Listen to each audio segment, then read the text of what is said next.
I'm Wes Ramey with Bristol Motor Speedway and Dragway. I work in the Media and Public Relations department here. I want to tell you a little bit about the Speedway. As you can see behind me, there's a lot of aluminum, a lot of seats. We have 160,000 seats here at the Speedway. An interesting fact is if you take everybody that lives inside the city limits of the three Tri-Cities that make up this region, Kingsport, Bristol, and Johnson City, you're going to have about 150,000 people. And so you could put everybody inside the city limits of the three Tri-Cities inside our track and still have 10,000 seats left over, which is, pretty cool to see. We have about 192 suites that line the track, as you can see around the grandstands. Those suites are held by a lot of corporations that hold them for VIPs and special people that they look forward to bringing into the races each and every time. As you can see, our track is a half mile. It's one of the shortest on the NASCAR circuit.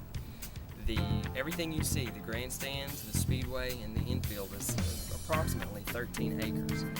Daytona, to give you an example, in Florida, is 2.5 miles. And when they built their track, they had to build up the banking because Florida is flat. So when they did it, they left a huge hole in their infield.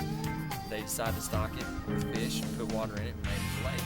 And that lake is around 39 acres, so you can put our racetrack inside their lake about 3 times. So that's how much larger they are. Everyone loves the action here because the cars never leave. They're in front of you the whole time. There's not a bad seat in the house, and it's just an amazing experience. When the lights come on, the planes fly over, it really is one of the coolest things you'll ever see, not only motorsports, but in the sporting world.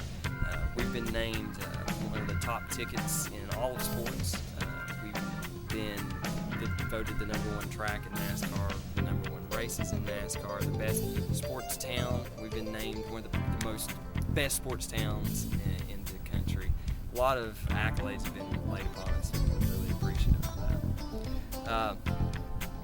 Let me talk to you a little bit about the track.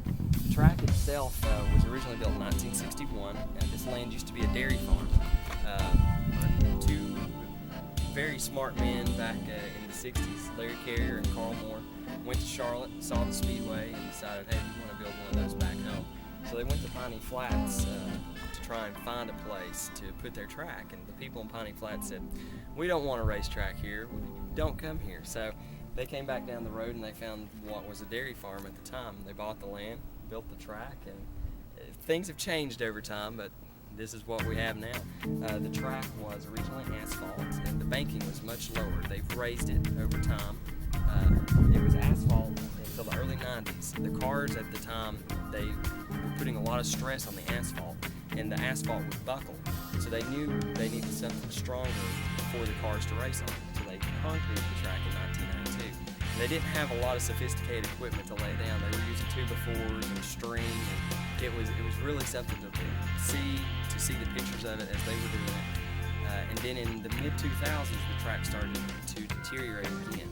And as it did, they started to look to engineers and the race teams and the race fans to see what to do to the track when they reconcreted it. The track was reconcreted in 2007, and what we see now, it offers banking down at the bottom of the track is 24 degrees, and at the top of the track is right at 30 degrees. And it progresses as the banking increases at the track.